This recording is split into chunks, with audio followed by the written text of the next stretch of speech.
Okay, so this is the version 1 HellCycle main board, which is a little bit bigger than I want. I might try to shrink it, but I've got a lot of stuff jammed in here. So what we got is a logic switch that will allow me to change the direction of the animation. Reset button. I've got some dip switches here that, when populated, allow me to choose the color palette of the sequence, but it's all a fixed flame sequence. It's not changing the pattern at all, just the color of the pattern. We got a dock for the microcontroller, a bank of potentiometers that allows to trim certain elements of the fire pattern, as well as like the startup delay and things like that. Got a 5-volt supply circuit going to the, 5 to 9 volts going to the microcontroller there, and then power in, and then 3 channels for the LED strips, and they're all powered by their individual 12-volt driver circuits. A couple of pull-down resistors for the logic on the backside, but they've been relocated since to just under the microcontroller to try to keep everything on the same side.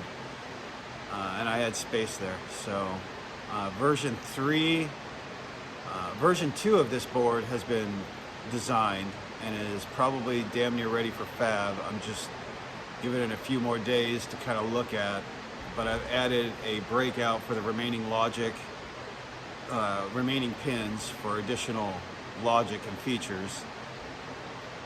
And then, yeah, as mentioned previously, relocated the pull-down resistors.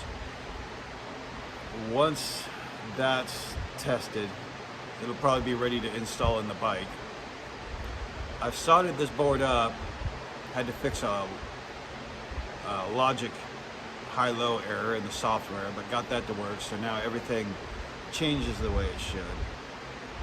And I've got all my test points for the resistance, so I can trim the potentiometers to a default state to ship out.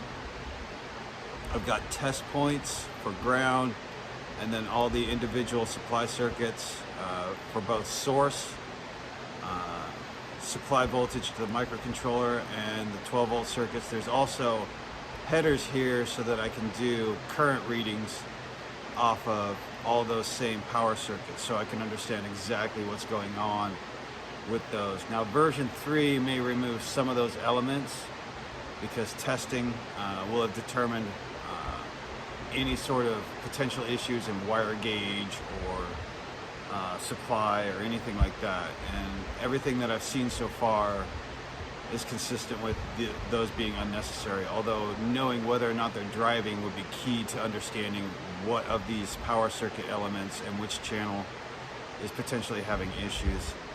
So it's a good troubleshooting feature to have, in my opinion. So with that being said, that's the unpopulated board.